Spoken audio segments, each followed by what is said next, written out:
And of course, no permanent enemies or friends. It's only permanent interest. That's at least according to the Kenya political parties and Kenyan politics in general, whereby one moment I couldn't see you eye to eye, I couldn't sit in a meeting with you, but right now, because we have a common enemy, we have to join hands and make sure that 2027 is illustrious, or either 2027 is also a chance for us to push an agenda to represent our own interests. That's right. Now, there have been meetings behind closed doors involving former Deputy President Rigathi Gachagua, Kalonzo Musyoka, and Democratic Action Party of Kenya leader Eugene Wamalwa as they begin strategizing against President William Ruto, who of course will be seeking re-election in 2027. I always wonder, when we do work in this country, we're always strategizing for the next election or trying to figure out what next, or talking about the previous election. But the former DP is currently partyless after being replaced by Kithure Kindiki in UDA. So now questions abound as to whether they can form a coalition that is Eugene Wamalwa, Kalonzo Musyoka, and Rigathi Gachagua,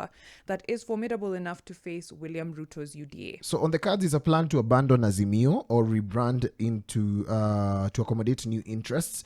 We're looking at a situation whereby the three leaders are said to have met at least twice after Gachagua's impeachment.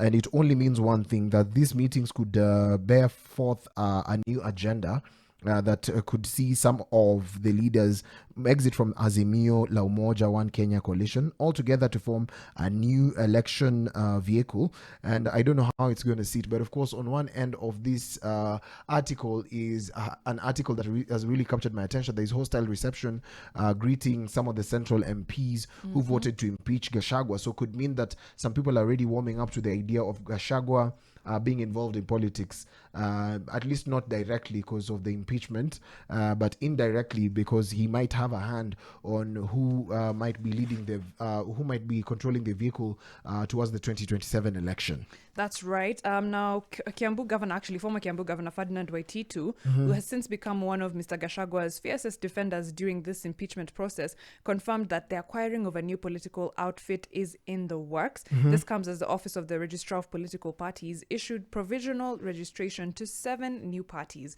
Now, other figures that have been named and their names are floating around as far as this new coalition is concerned include Martha Karua, George Wajakoya, and Moses Kuria. As we look at that, there is a lot that's going on, because in a separate interview, Jubilee Secretary General Jeremiah Kioni told Nation that Mr. Waititu is actually securing the Kenya Reform Party, KRP, an affiliate of Azimio La Umoja One Kenya coalition.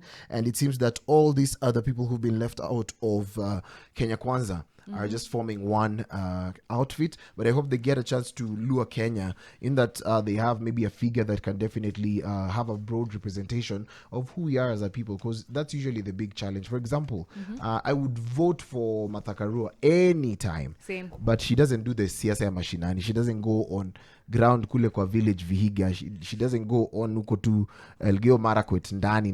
Is that the issue, or is it because she doesn't play nice politics? You know, the way people want... She doesn't play dirty politics as well. That is something that you can add on. Dirty politics and then also bribery politics. I don't know. Anyway. Yeah, she doesn't do that kind of politics. But me, I feel for her to get in touch with the people, she must go also kule mashinani ndani kabisa. Yeah. In that nationally she can lure people who are like-minded. Lakini pia umesema ukweli.